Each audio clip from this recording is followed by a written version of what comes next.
जी अस्सलाम वालेकुम दोस्तों, वेलकम टू पाक बर्ड्स लाहौर। बहुत मेरे दोस्त भाई जो बार बार मैसेज करते हैं, यार कबूतर लूज ड्रॉपिंग कर रहे हैं, पानी वाली बीठे कर रहे हैं, नज़ला ज़ुकाम रेशा हो रहा है, खर खर की आवाज़ें आ रही हैं, बर्ड ठीक से दाना हजम नहीं कर रहे।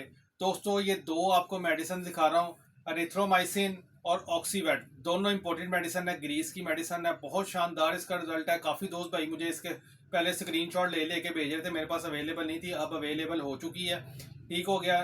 तरीका इस्तेमाल मैं आपको इसका बता देता हूँ। 2 लीटर पानी के अंदर 1 ग्राम आपने ये डालनी है, 1 ग्राम आपने ये डालनी है। अगर आपके परिंदों में वायरस आया हुआ तो आपने डोज डबल कर लेनी है, डोज को तेज कर लेना है। 3 से 5 दिन का कोर्स करवाएंगे इंशाल्लाह ताला अल्लाह के हुक्म से आपके बर्ड्स माशाल्लाह बिल्कुल हेल्थी एक्टिव हो जाएंगे। बेशक आंखों के आगे जाला है, आंखें खराब हो, आंखों से रेशा हो या पानी आ रहा हो, ये आपने यूज करवाना है। बहुत शानदार किस्म का रिजल्ट है। आप जैसे अब ये वेदर चेंजेस आ रही है, मौसम चेंज हो रहा है, एहतियाती तौर पे भी आप अपने बर्ड्स को 15 दिन के बाद ये 2 से 3 दिन का कोर्स करवाएं। इंशाल्लाह ताला आपके बर्ड्स बिल्कुल हेल्दी एक्टिव रहेंगे। जिस दोस्त भाई ने ऑर्डर करनी हो, टिकटॉक की बायो में मेरा व्हाट्सएप का नंबर मौजूद है, सिंपल व्हाट्सएप पे मैसेज करके अपना ऑर्डर प्लेस करें। जो दोस्त भाई शॉप से आके लेना चाहते हैं, समनाबाद दूसरा गोल चक्कर है, उसके करीब गोगा नगीविया मुर्ग चने वाला, उसी गली में हमारी राइट साइड पे शॉप मौजूद है। बहुत शुक्रिया।